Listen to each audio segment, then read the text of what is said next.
Assalamu alaikum wa alaikum salam wa rahmatullahi ta'ala wa barakatuhu. An bɛ an lamɛnkɛla bɛɛ lajɛlen fo mɔgɔ o mɔgɔ ni tulo b'an na nin wagati in na i ka foli kɛrɛnkɛrɛn k'a k'i ta ye. An b'a fɔ ko aw bisimila Eclat TV sanfɛ. Eclat TV ni o ye aw ka chaîne mandi ye. Chaîne min nana kɛrɛnkɛrɛnnenya la 100% musoya.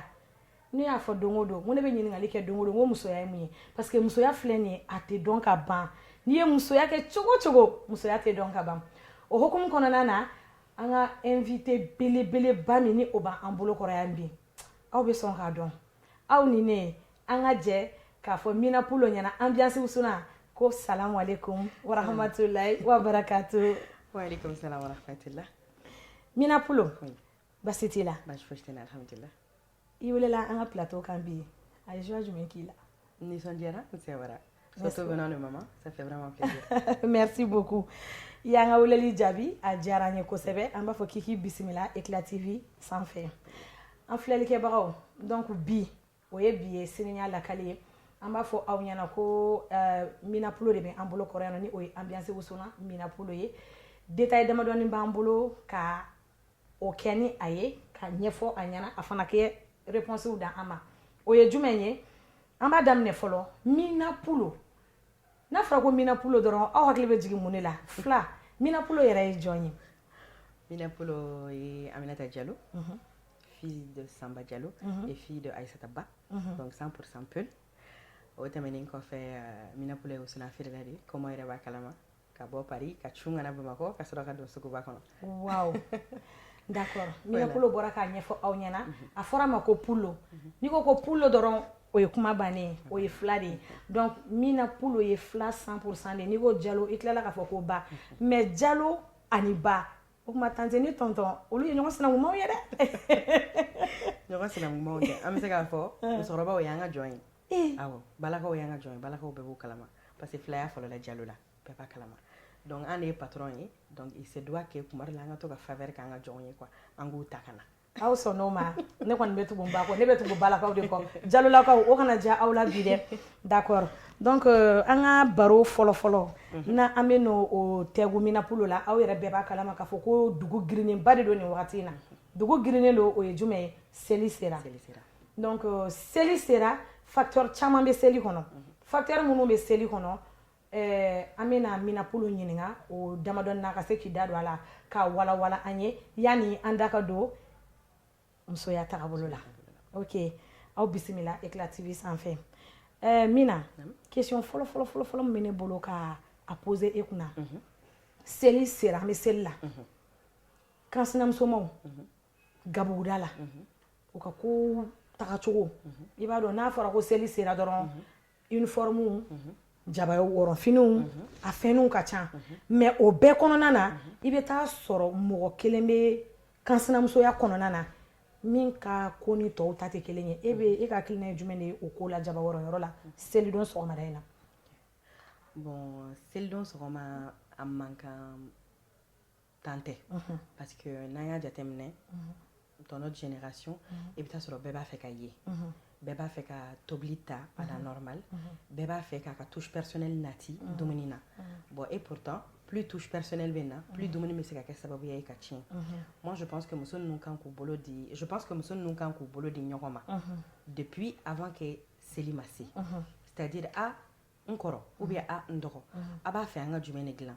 kansinamusoman dɔw bɛ yen olu bɛ mɔgɔ 15 bɔ du kɔnɔ dɔw bɛ mɔgɔ 20 bɔ n'a ye ɲɔgɔn regrouper WhatsApp nalen don aw bɛ groupe créer aw bɛ kuma dumuni ko la aw bɛ kuma uniforme ko la au moins seli don il n'y a pas de bavure c'est-à-dire aw bɛ na aw b'a ka dumuni tobi hɛrɛ ani baden kɔnɔna la cɛw b'aw ye tan u bɛ nisɔndiya buramusow b'aw ye u bɛ nisɔndiya denw b'aw ye u bɛ nisɔndiya wa mɔgɔ min bɛ don du kɔnɔ fɛnɛ ka n'a sɔrɔ kansinamusobaw bɛɛ kelen n'u ka ɲɔgɔn minɛ u bɛ yɛlɛla gabuguda la ka tiɲɛ yɛrɛ la a bɛ sigi nɔgɔya et puis hali ka don du kɔnɔ fɛnɛ a b'o bɛɛ lajɛlen fɛnɛ nɔgɔya. ok Mina ye yɔrɔnin dɔ fɔ sisan i ka kuma kɔnɔ a ma pan kunna c'est-à-dire que i ko ko kansinamusomaw ko n'u ye groupe créer a kuma diyara ne ye kojugu est-ce que kansinamusomaw est-ce que u bɛ groupe créer pour la fête point d'interrogation mais idée ɲumanba de don idée ɲuman yɛrɛ de don c'est-à-dire que aw bɛ fɛn sɔrɔ k'a fɔ ɲɔgɔn ɲɛna bɛɛ b'i ta fɔ ne kɔni fɛ e bɔra ka min fɔ sisan tiɲɛ yɛrɛ la a tɛ se ka tɛmɛ o kan bari n'i y'a ye aw bɛ ɲɔgɔn contredire c'est parce que aw ma sigi ka kuma de donc ni aw sigira ka kuma aw bɛ ɲɔgɔn faamuya o ye question fɔlɔ ye question filanan na denmisɛnninw selima yala sanbe mɔgɔ dɔw bɛ yen nɔ u denw bɛ bɔ n'importe comment dɔw den bɛ wuli sunɔgɔ la dɔrɔn n'u y'u ko ka fini d'u la o ye au revoir maman jusqu'à le petit soir peut-être n'u kɔngɔ y'u minɛ n'u sɛgɛnna u bɛ na diɲɛ ka kalan cogo min na tan wagatiw man ɲi seli ɲɛkɔrɔla la fana i b'a mɛn kuma bɛɛ ko denw tununna nin seli donba in na tan e bɛ jumɛn sɔrɔ k'a fɔ denbaw ɲɛna u kan ka k'u comporter cogo di bon an ka wagati la wagati jan tɛ mais an yɛrɛ tun bɛ yala an bɛ sotarama ta an bɛ taxi ta an bɛ taa an tontonw fo an bɛ taa an bɛnkɛw fo an bɛ taa an tantiw fo mais o farala mara de la parce que ni ba ɲuman b'i bolo n'a k'i ma i bɛ bɔ sisan i bɛ heure lajɛ ni seli fana welela i bɛ segin ka na so seli fana bɛ wele i b'a mɛn jaabi tigɛ parce que o b'a sɔrɔ i ni so ka jan donc i bɛ ko bɛɛ kɛ pour que ka se ka so magɛn denmisɛnninw bɛ tunu sotarama bolilaw tɛ sotarama boli dɔɔni taxitigiw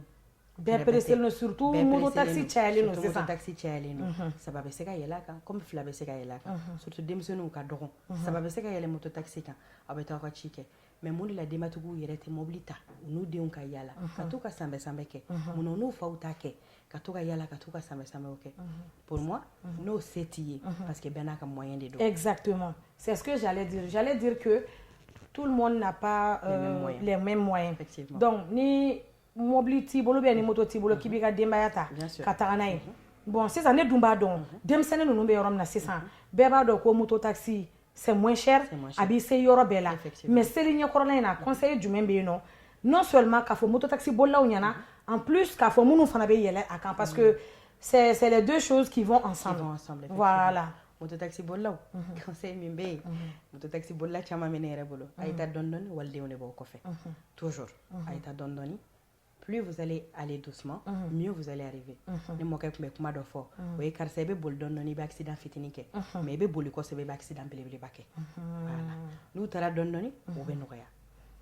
voilà i ka nin diyara n ye kosɛbɛ donc musoya hukumu kɔnɔna na bi an bɛ seli de la seli o ni musoya bɛ taa an kumana sisan kansinamusomaw kan an balimamuso y'a yirana k'a fɔ ko ni aw ye groupe whatsapp sigi pour la fête pour pouvoir bien communiquer ka fɛnw bila au point donc ni aw ma o kɛ a mana kansinamusow mana kɛ cogo o cogo i bɛ taa sɔrɔ mɔgɔ kelen bɛ yen nɔ c'est à dire que min ka ko yɛrɛ tɛ se ka faamuya hali fitinin o fana b'a la dɛ Mina voilà mɔgɔ dɔ bɛ yen nɔ o kati ka gɛlɛn c'est à dire que ale bɛ fɛ k'a yira ou bien muso fɔlɔ ou bien filanan ou bien c'est à dire ne sinamuso de ye an ka sinamuso ye dɔ in ye nin ni nin ka di o fana ni dɔ in ka di u bɛ parti kɛ hali dumuni yɛrɛ kɛyɔrɔ Mina i bɛ ala kalama kɛ k'a fɔ ko jaba wɔrɔ fini dɔw fana bɛ tila k'a fɔ tuguni ko ni n ye jaba wɔrɔ ni n taara n ko n bɛ fini dɔ don n kan na e bɛ mun faamuya o ko ninnu na o ma se dabila ye nafa t'a la fini sanna jaba wɔrɔli de kama ni jaba kasa b'a fɛ i bɛ to n'o ye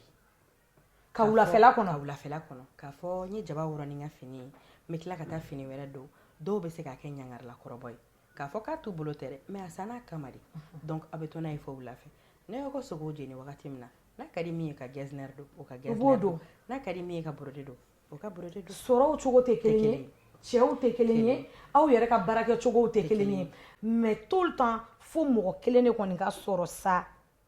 min b'a fɔ ko ale kɛra yapaden ye o de bɛ cɛw fana bila ɲɔgɔn na exactement c'est ce que j'allais dire i bɛ taa sɔrɔ kɔrɔkɛ dɔ bɛ yen o ka se ka ca ou bien dɔgɔnin dɔ bɛ yen o ka se ka ca ala y'an d'a ma a m'an bɛɛ kaɲa i bɛ taa sɔrɔ dɔgɔnin dɔ bɛ yen o ka wari ka ca ka tɛmɛ kɔrɔkɛ kan o muso bɛ sanuba don ka na jabatigɛyɔrɔ la ka n'a sɔrɔ dɔ in sigilen don i bɛ taa sɔrɔ hali bugulu ɲuman o t'o bolo la mais e y'o dɔn mun na i b'a kɛ si tu sais que ça peut déranger l'autre ne le fais pas kansinamusomaw aw sɔgɔlen don Éclat TV de la nin wagatinin na ko aw k'a lajɛ ka kow doser dɔɔni ka dɔɔni bɔ kow la surtout ni aw bɛna duba kɔnɔ Mina yɔrɔnin dɔ bɛ yen nɔ ne da ma se o ma koyi kansinamusow bɛɛ faralen ɲɔgɔn kan buramusow bɛ yen nɔ burankɛw bɛ yen nɔ mais a dɔw tɛ se comporteli cogo la ka ɲɛsin u buranw ma e bɛ mun de sɔrɔ ka fɔ o fana la mina o ye kojugu ye dɛ. O ye kojugu ye. Bon, moi je pense qu'au fana bɛɛ ye mara yɔrɔ dɔrɔn de. Parce que quand tu as reçu une bonne éducation, tu sais comment il faut te comporter. Mɔgɔkɔrɔba bɛ yɔrɔ min na, i kan k'i kuma na, i kumakan na jigin yɔrɔ min na, ani i kan k'i kumakan na yɛlɛ yɔrɔ min na, o yɔrɔw bɛ yen. I y'a faamu. Ne burankɛ ni buramuso sigilen don, n'i tɛmɛna n'i ye foli kɛ, n'i ko a ni sɔgɔma, dumuni sigitɔ la, i b'a fɔ dumuni sigira, a banna, i bɛ gɛrɛ, i bɛ t'i ka gabugu da la. N'i y'i kunkolo tɛnku, n'i y'a sɔrɔ o donna, aw bɛ tɛmɛ n'aw ka bololankara n'aw ka tulonkɛ ye. N'u bɔra wagati min na, a b'aw bɛrɛ bɛn ka mankan da o wagati. Mina, n t'a dɔn ko n bɛ nin ye bi ka nin f'i ɲɛna. Ne hakili bɛ dɔ la. A kelen a n'a buramuso kelen u bɛ so kɔnɔ u nana ka na daga sigi den fitinin tun b'a sin na a ye nin yɔrɔ lamɛn ko ye ko tɛ bali ka kɛ dɛ den fitinin b'a sin na dɛ a buramuso bɛ gabuguda la a ye den de to a sin na ka don so kɔnɔ k'o sunɔgɔra ka taa den lada kɛ ka climatiseur k'a la ka sunɔgɔ ka wuli fo 16 heures ne yɛrɛ b'o témoigner. Kuma ban pewu de. Mina ne ye min f'i ɲɛna yɔrɔ ye dabali banna dɛ. Dabali banna. Tiɲɛ de dun don dɛ. Awɔ. Ka wuli 16 heures. Ka wuli 16 heures. Sunɔgɔ de y'a ta wa ou bien a kun fari man d'a la de. Sunɔgɔ m'a ta dɛ. C'est-à-dire que ne b'a fɔ nin na n ko nin ye foutaise de. Ani dabɔ Parce que toi tu peux pas être à la cuisine avec ta belle-mère, la maman de ton mari, ka don k'e bɛ taa den lada e ka taga sunɔgɔ seli don n'a bonya. A ma nɔgɔ. Musow ma fɛn dɔ faamuya. Cɛ bangebaga surtout cɛ woloba. N'i y'a minɛ ka ɲa ka don i kaman kɔrɔ faiblesse tɛ o k'i majigin a ye k'i da i n'a fɔ i b'i da i woloba ye cogoya min na hali ni cɛ y'i wagasi a bɛ digi a la kuma dɔw bɛ yen a tɛ se ka kɛ k'i sɛgɛrɛ a y'i ta den 2 b'i bolo a y'i ta den 3 b'i bolo a y'i ta den 4 b'i bolo o si tɛ dabiya ye ne kɔni ye buramuso in minɛ ka burankɛ minɛ ka don i kaman kɔrɔ n'i nana i burankɛ sigilen sɔrɔ wula fɛ an burankɛ e yɛrɛ i ka nin fini cogo di t'i jɔ n ka compléni dɔw fɛngɛ i b'o kolen nabɔ a wusulen dagabanalen k'a minɛ a la k'a fɔ i burankɛ taa jinin bɔ e kan n ye ji sigi i ko i bɛn'a sigi a bɛn'a sigi a nɔ la furumuso ɲuman filɛ nin n'a y'a terikɛ ye a b'a fɔ n kɔrɔ n denkɛ ye min furu n denkɛ ye muso furu dɛ ko mɔgɔ de b'i ka furu pimenter e de b'a sucrer e de b'a saler o bɛɛ tɛ se ka kɛ ko i bɛ taga ka taga an balima karamɔgɔw k'i bɛ taa ka t'olu tɔɔrɔ parce que olu yɛrɛ b'a f'i ɲɛna karisa ne kɔni bɛ se ka nin kɛ k'a d'i ma mais i yɛrɛ comportement fana bɛ d'a sanfɛ hali ni n'i cɛ bɛ taa voyage la e kana kuma sara laban an burankɛ tiɲɛ yɛrɛ la a kun ka di ne ye nin wagati in na an ka se ka fiɲɛ bɔdanin dɔɔnin sɔrɔ a b'a f'i ɲɛna non ma fille y a pas de problème foyi t'a la o ye tiɲɛ tu peux partir n bɛ mɔgɔ ɲini min bɛ denmisɛnninw garder i bɛ lafiya dans ta tête ça va bien i bɛ t'i ka baarayɔrɔ la i bɛ na i bɛna sɔrɔ hali i buramuso ye daga sigi c'est vrai o b'a sɔrɔ a nisɔndiyalen don k'i makɔnɔ a presselen don k'i ye cɛkɔrɔba ni musokɔrɔba o denmisɛnninw de don c'est comme si denmisɛnnin filɛ nin ye duba kɔnɔ n'i y'u ye ka boli ka na mɔgɔ o mɔgɔ kunbɛn o kɔrɔ fɛn dɔ bɛ don k'a tigi bolo ka don siga t'a la mɔgɔkɔrɔba fɛnɛ c'est la même chose hali ni ye farini tana de san ka nɔnɔji san ka na d'a ma n burankɛ t'i dama lamaga ni nin ye ne nana retard la bi yanni surafana ka mɔ alhamdulillah an b'aw ladɔnniya k'a fɔ ko aw sɔgɔlen don Eclat TV la aw ka chaîne man di 100% musoya musoya hukumu kɔnɔna na bi an y'a fɔ aw ɲɛna ko invité belebeleba min b'an bolokɔrɔ bi ambiance wusulan Mina Pulu bi ma ɲi dɛ ne ko est ce que aw tɛ fɛ k'a dɔn Mina Pulu ka secret parce que secret ni dɔ bɛ Mina Pulu bolo donc est ce que a t'o décortiquer an ye Mina Pulu ambiance wusulan ambiance yɛrɛ ye ca o bɛɛ b'a la donc n'o tɔgɔ dara wusulan na o kɔrɔ ko o ye kabako ye o kuma an b'i bolo o dɔɔni ɲɛfɔ ɲɛna bon ambiance nana n ba de sababuya la parce que ambiance créera il y a pas 2 ans et alhamdulillah c'est devenu international parce que n bɛ se k'a fɔ o dugu tɛ yen an ma don yɔrɔ min na waaw voilà wusulan yɛrɛ bɛ taa yɔrɔ dɔw la yɛrɛ u bɛ tila ka message de ci n ma k'a fɔ ɲɛna e Mina an y'an ka wusulan sɔrɔ fo Ukraine an y'an ka wusulan sɔrɔ fo Russie Ukraine an bɛ Ukraine mun dɔn fo yen ambiance donna Ukraine il y a 1 an une première cliente malienne de don a tɔgɔ Fatumata Kaba a ye wusulan ambiance sɔrɔ fo Ukraine Fatumata Kaba an b'i fo nin wagati nin na ni tulo b'an na i ka foli belebeleba bɛ yan fo yan fo Ukraine an bɛ dugawu kɛ Ala ka an n'aw kisi Ala ka n'aw kisi effectivement wusulan donna yɔrɔ caman mɔgɔ n'i ye fɛn min kanu k'a kɛ a kɛ ka se a dan na mɔgɔw b'a yiri la k'i y'a kɛ ka se dan min na an b'a tɛmɛ o kan o ye tiɲɛ n'i kɔnɔnajɛya ka baara o baara kɛ o baara kelen bɛ taa ɲɛ mais a tɛ ɲa dubabu ni barika kɔ waaw o ye belebeleba de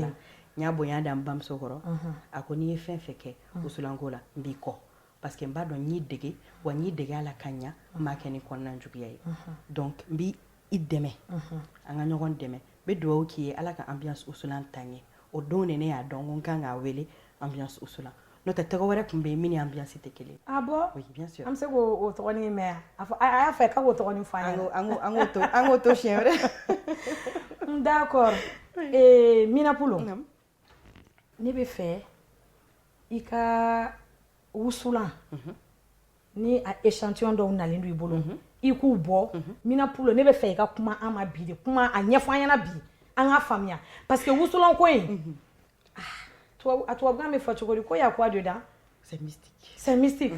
ayi ko y a sorcellerie dedans y a sorcellerie voilà Ivoirien ɲuman na non Mina ta wusulan tata y a Dieu dedans y a Dieu dedans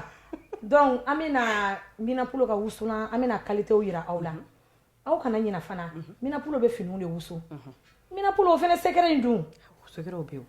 ok Mina sisan an bɛ fɛ k'i ka produit yira an na problème t'a la parce que bi ma ɲi dɛ wow ambiance wusulan cɛ ne ɲɛ b'a la ko jalani pour elle ani secret ambiance ne ɲɛ bɛ santal fritté non y a Dieu dedans pa voilà fo yɛrɛ ma kɛ fɔlɔ nin y'a kasa ye a kasa de ne nuna bien sûr kuma banna ayiwa Eclat TV lajɛlibagaw k'o tɛ nin ye selidon yɛrɛ wusulan ko kuma bɛ kɛ o kuma tɛ kɛ aw bɛ ka kɛlɛ kɛ uniforme kow la ka kɛlɛ kɛ fɛnw na mais ni kasa duman ma fara kan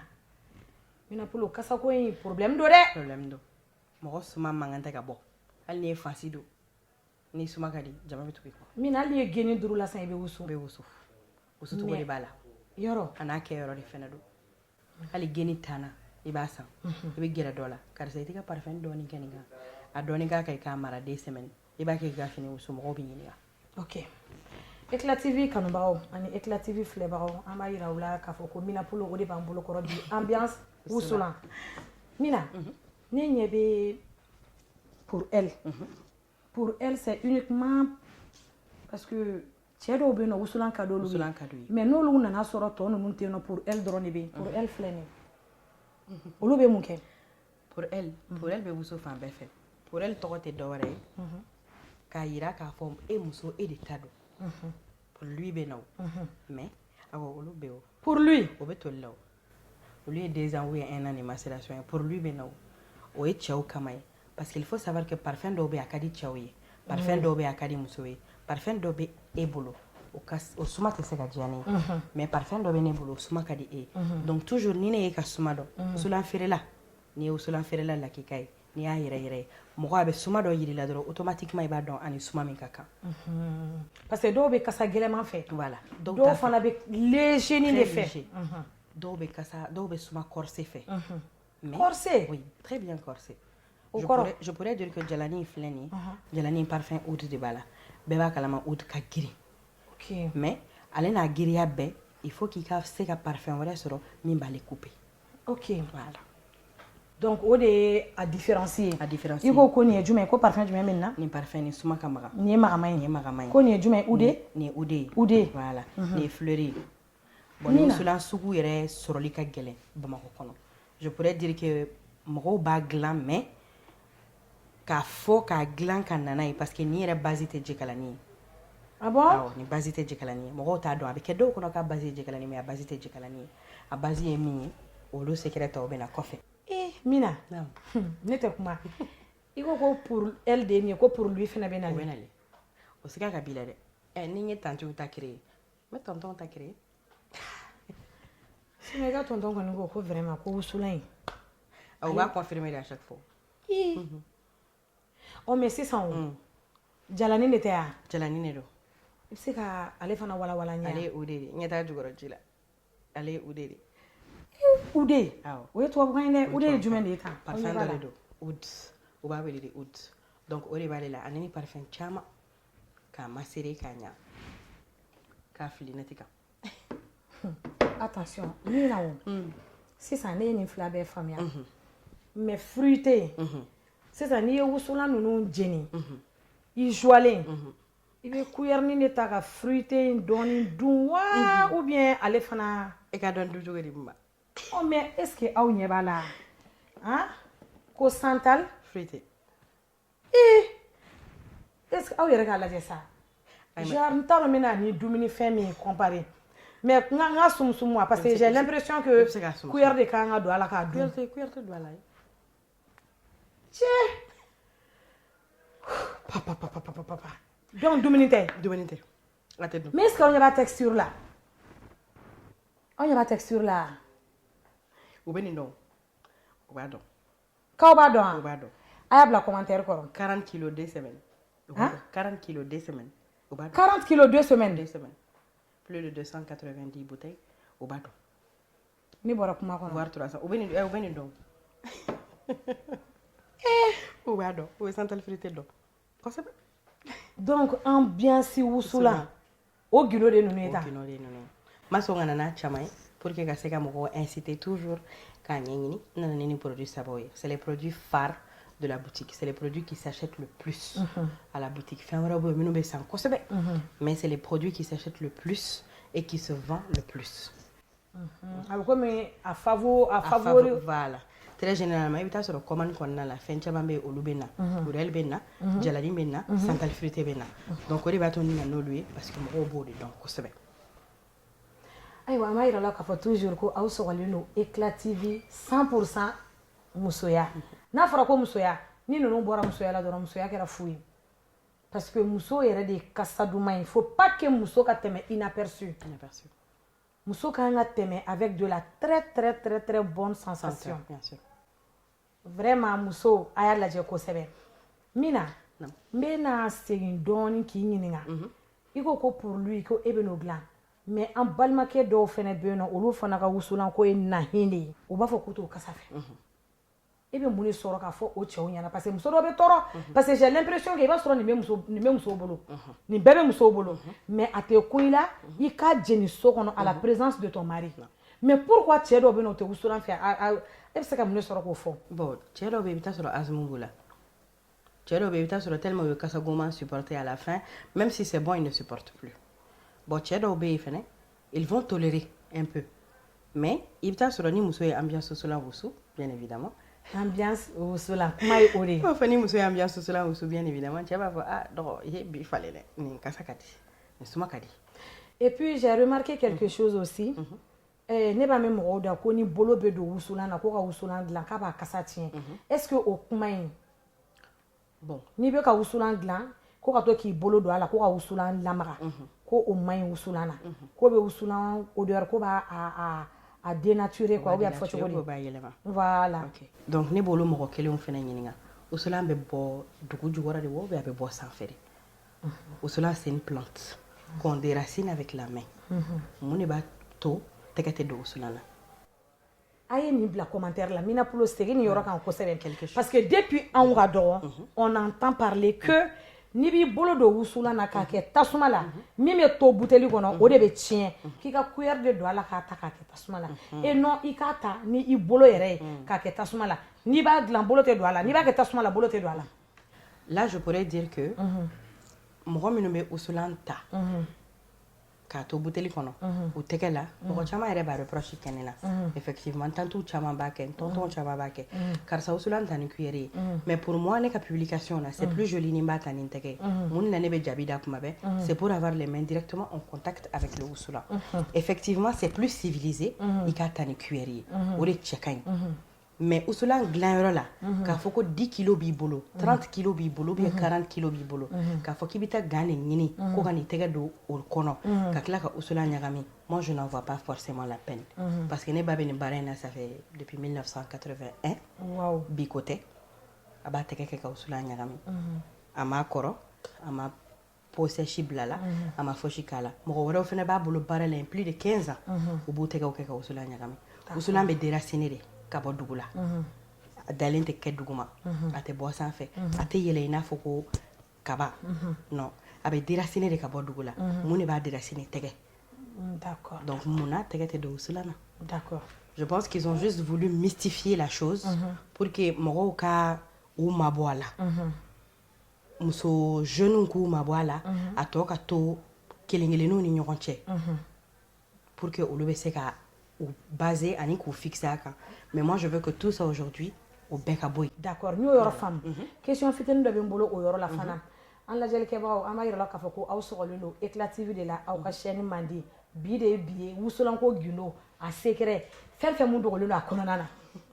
an bɛna Mina Pulo ɲininka a la a b'a ɲɛfɔ an ɲɛna parce que Mina Pulo ko tiɲɛ de don ale y'a sɔrɔ a ba de la o dun tɛ bi ye dɛ 81 génération on vous salue ici donc o mana bɔ fɛn o fɛn na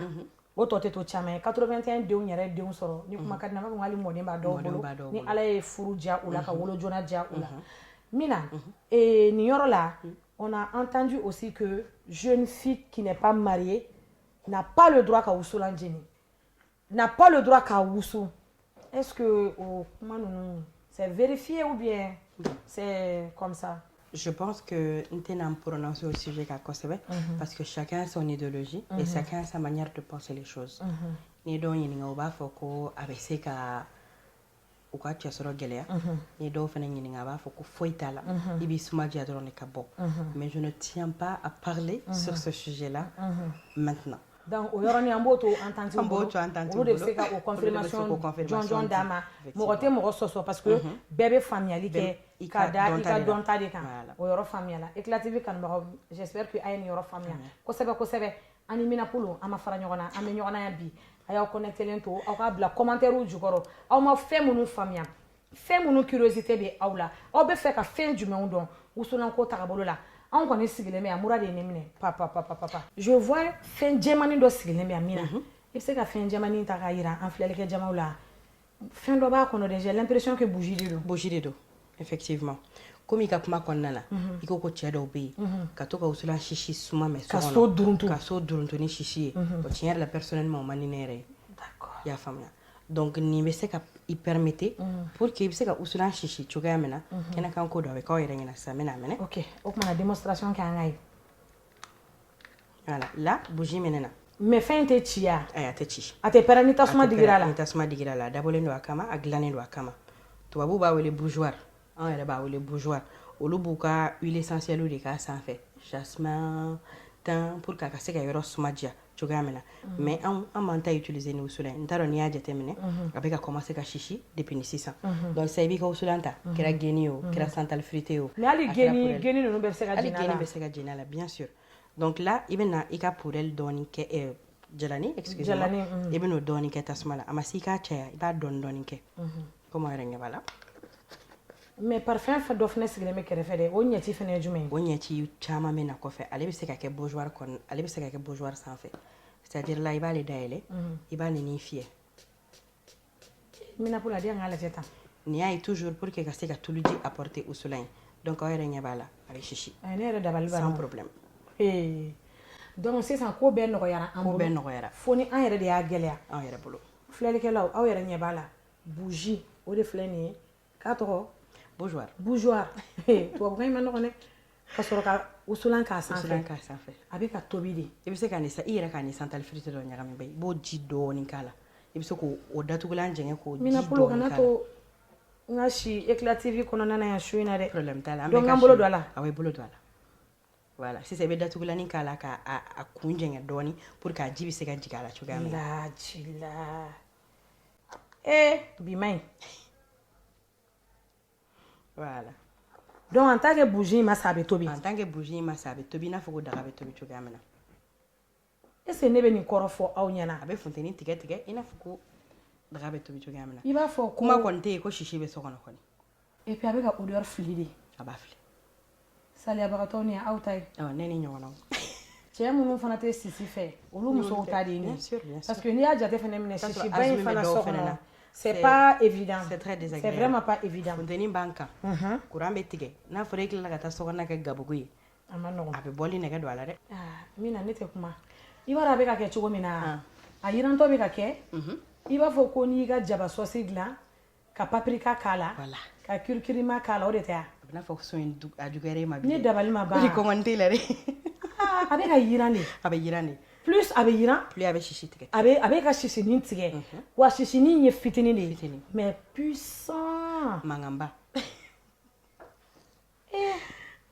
est-ce que nin bɛ ye yɔrɔ caman na ni éclative sanfɛla de tɛ yan musow ayiwa aw ka selidon kow filɛ nin ye aw bolo cɛw aw minnu ko ko aw tɛ wusulan fɛ min na est-ce que nin tɛ se ka hali jeni mobili kɔnɔ a bɛ jeni mobili kɔnɔ mais a ka jeni ka sɔrɔ mobili ma mɛnɛ k'i ka mobili kɔnɔna wusu ka sɔrɔ mobili ma mɛnɛ i b'a wusu ka sisi to a kɔnɔ n'i bɛna don wagati min na i bɛ dayɛlɛ sisi ka bɔ dɔɔni i b'i ka mobili minɛ i bɛ taa papa nɔfɛ baarayɔrɔ la a bɛ chaise kɔ kari k'i da ka taa papa nɔfɛ baarakɛyɔrɔ la i bɛ taa nɔfɛ baarakɛyɔrɔ la kɛ ni wusulan ye ni wusulan ye i yɛrɛ b'a dɔn i tɛ baara kɛ samedi ambiance wusulan i tɛ baara kɛ samedi samedi b'i ko k'i jɛ k'i ka légeni don tranquille a y'a fɔ ambiance wusulan ɲɛna k'a ka sabali ko mɔgɔ ka taga papa nɔfɛ baarakɛyɔrɔ la i kolen jɛlen maquillelen hali n'a collègue y'i ye u b'a dɔn k'a fɔ ko fɛn b'a bolo so o y'a sɔrɔ i ni arme de guerre taara depuis mobili kɔnɔ i b'a fɔ a ɲɛna ça va ça s'est bien passé i b'a tɛgɛ mɔsili daminɛ i b'a conduit fo so a bɛ se so i b'a sen bila ji la k'a ko ka dumuni d'a ma a b'i da ka sunɔgɔ mɔgɔ sɛgɛrɛ bɛ bɔ baara la n'a fɔra i ka tila ka mobili boli ni mobili bolibaga sɔrɔ a ma ban éclative sanfɛ ça se passe ici ambiance wusulan nin bɛɛ de gundo b'a kɔnɔ nin bɛɛ de gundo b'a kɔnɔ an bɛ kuma c'est pour ça que n ka numéro WhatsApp n b'a di musow ma muso dɔw bɛ i bɛ taa sɔrɔ u bɛ difficulté kɔnɔ u bɛ gɛlɛya kɔnɔ i bɛ taa sɔrɔ u b'a fɛ ka kuma ne yɛrɛ fɛ c'est vrai qu'il est difficile u dusu falen no tɛ dusu falen no tɛ dɔw yɛrɛ bɛ kuma f'u bɛ kasi u bɛ kuma n fɛ mina ɲininkali avant dernière ɲininkali n bɛna k'i la j'ai entendu que i bɛ formation kɛ i bɛ mɔgɔ former kosɛbɛ o ko fana bɛ cogo di formation b'a kɛ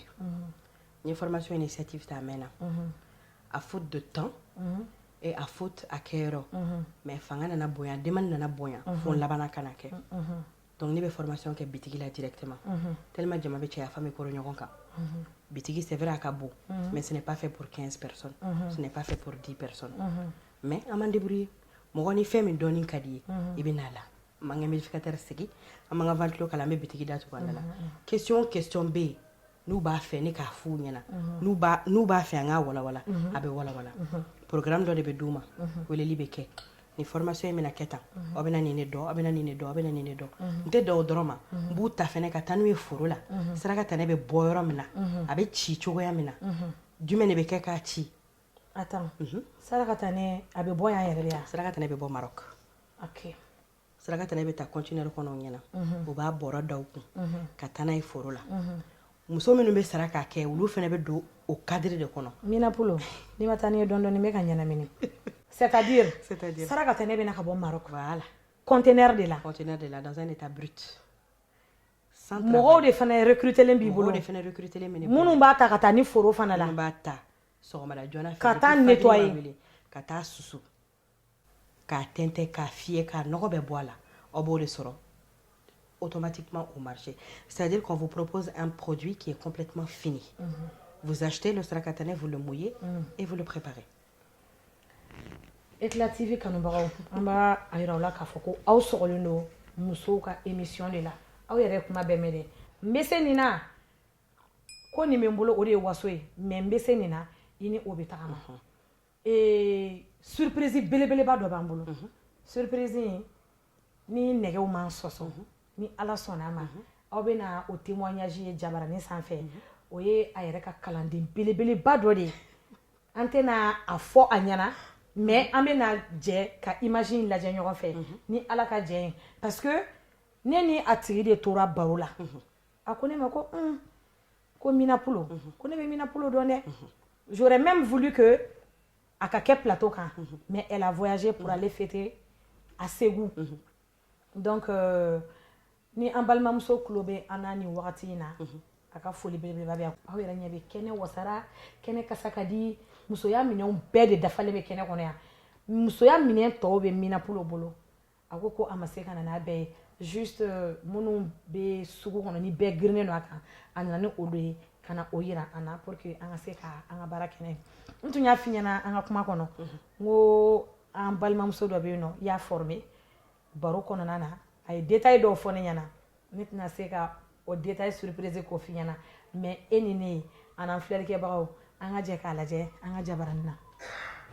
Surprise Mina. Ne foli ni tanu lase lamɛnbaga jɛkulu ni filɛbaga bɛɛ lajɛlen ma. Ne tɔgɔ Safiatou Layiko Traoré. Lamina n'a ka cɛdenw bɛ n wele ko Madame Lexus. Mina, denmisɛnnin tigɛ ko ɲuman a bɛ mɔgɔkɔrɔba dɛgɛ nɔɔni. Mina, jamana in kɔnɔ n'i ye tɔgɔ fɔ bi i ko ambiance wusulan. Ça dit son nom. I ko ambiance wusulan, i ko suma duman. Mina, ne bɛ barika da i ye. Ne ye formation k'i bolo ma nimisa. Barisa wusulan ye ne lataa yɔrɔ la ne se ma se yen nɔ yɔrɔ min na n bɛ barika da i ye ka wusulan hɔrɔn bɔ n yɛrɛ ye i ye n dege a la ka geni bɔ i ye n dege a la ka crème de nuit dilan i ye n dege a la ka geni saladi dilan i ye n dege a la ka gɔngɔmugu dilan i ye n dege a la ka gommage dilan i ye n dege a la ne bɛ barika da i ye Ala k'i sara Ala k'i sara Ala k'i sara. Franchement, merci beaucoup, c'est très gentil et ce fut un réel plaisir pour moi de témoigner parce que Allah b'a dɔn i ka ɲi i b'i ka baara fɛ i b'i ka baara dɔn i ka baara kanu i dusu kɔnɔ Ala ka sankɔrɔta d'i ma. Merci beaucoup. Donc i yɛrɛ bɔra k'i ka surprise ye sisan est ce que i y'a tigi dɔn? N y'a tigi dɔn. N y'a tigi dɔn. N y'a tigi dɔn yɛrɛ. Ah bon? Oui. Mais c'est qu'à faire toujours de prendre du courage.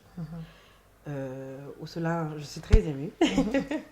Ousoula fait. Comment elle s'appelle déjà? Elle s'appelle Madame Lexus. Madame Layiko. Ah mais elle m'a appelé Madame Lexus. Madame Layiko. Parce que parfait le bébé qu'on a Lexus. Elle dit au dame de c'est bon. Avec Zouari. Ah d'accord. Donc à toi donner nos parfums de là. À toi donner nos parfums. Ok Madame Lexus. Il va faut Bella Jelly de ba wele Madame Lexus. Car ta stan fait faute. Mal ni m'com sur la main Madame Lexus kamina ne doit pas faut non c'est bon. On a validé. Donc allez confirmer le nom. Allez confirmer le nom. Madame Lexus a commencé avec 1 kg, 2 kg, 3 kg, 4 kg, 5 kg, 6 kg, 7 kg. Wow. Avec comment que restaurant n'était kalama. Et folie belele baba fenay parce que ni a mebe moko kala, be moko deke fengela akjara ire. Elle venait aux formations régulièrement. Elle n'était quasiment jamais en retard. Elle prenait note kaye babula be sebeninke. Nana yorom ko abe segin kanyininga mba jabi toujours avec le sourire et avec le même enthousiasme. Monde là parce que muso kanga boss sigilé ou kanga barake. Il ne faut pas toujours rester au crochet de votre mari. Ni a jete mena so ma ibotola ni baragala ki makon na songo. I muso to yere ibe énervé. Kuma te kuma be bi ta fi tiena ni dia ni kenye. To ka kodo ki yere il va apprendre à te respecter. D'accord. Akode do. OK. An filɛlikɛ jamaw aw yɛrɛ ko bɛɛ ye ka ban ko n'i ye kuma fɔ f'i ka mɔgɔ sɔrɔ min b'a sɔn ji la tubabuw ko k'a valider. Dieu merci an ye mɔgɔ sɔrɔ n'o ye Madame Lexus ye Layiko Traoré donc ale nana k'a valider k'a yira k'a confirmer k'a fɔ ko ale ye formation kɛ Mina Polo bolo ni o ye ambiance wusulan ye ko elle était à 1 kg 2 kg 5 kg 7 kg jusqu'à 30 kg aujourd'hui. Donc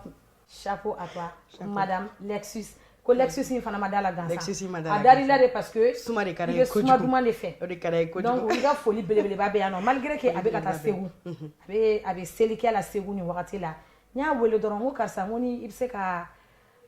an ka kuma ni sɔn ji la dɔrɔn a ko avec plaisir. A ma problème foyi don a la tellement que i ka d'a ye i kanu b'a dusukun na. Mina Polo.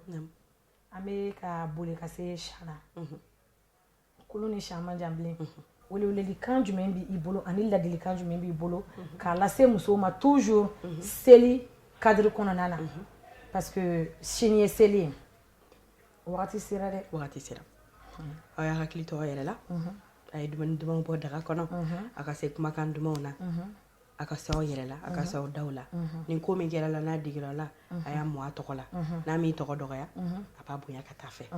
je pense que o de ye ne ka ladilikan ye. Un jour ne veut pas dire que dombe kele. Kle kele. Kele bena. Mais au kɔfɛ a bɛ ban. A y'aw cɛw bonya, a k'aw buramusow bonya, a k'aw burankew bonya. Comme bɛ deli k'a fɔ toujours publication na. Merci beaucoup. Ambiance Wusulan. OK, ambiance Wusulan. Oui. I ka présence a diyara anw yɛrɛ ye kosɛbɛ. An bɛ dugawu kɛ Ala k'an bɛn a ɲɔgɔn wɛrɛ ma. Inchallah. An b'a fɔ ko aw sanbe sanbe Ala ka san caman yira na. Ala ka si ni kɛnɛya di, Ala ka labanko ɲuman di. Ala k'an sutura, Ala k'an kunnadiya, Ala ka hinɛ tagabagaw bɛɛ la, Ala ka yafa k'u ma. u y'an kɔn kiti min na ala k'a nɔgɔya an n'u bɛ taa jɛ min na ala k'a nɔgɔya ala k'an yɛrɛ ɲa k'an ta don kɔnɔ ala ka garisigɛw yiriwa cɛ tɛ minnu bolo ala ka cɛ ɲuman d'u ma muso tɛ minnu bolo ala ka muso di olu ma banabagatɔ minnu bɛ dɔgɔtɔrɔso la yarabi ala ka fiɲɛ sumalen don dilan ninnu bɛɛ lajɛlen kɔrɔ yarabi an y'a ɲini ala fɛ a k'an kulufa a kana an ba fa mais min na ne bɛ yɔrɔ min sɔrɔ ka fara nin bɛɛ lajɛlen kan selidon ni an nana ko sanbe i ka yafa ma aw kana fɔ ko ala ka yafa an bɛɛ ma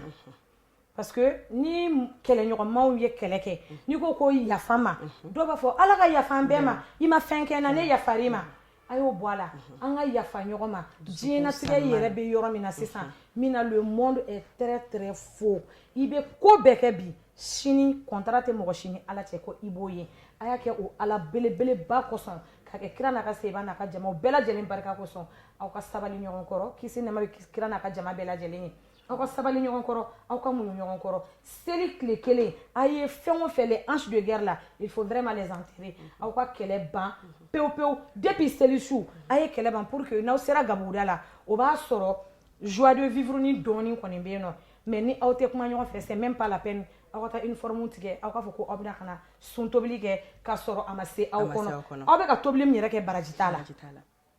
effectivement donc an bɛ min sɔrɔ k'a fɔ aw ɲɛna bi plateau sanfɛ o de ye aw sanbe ala ka san hɛrɛw caya assalamu alaikum wa rahmatulahi wa barakatuhu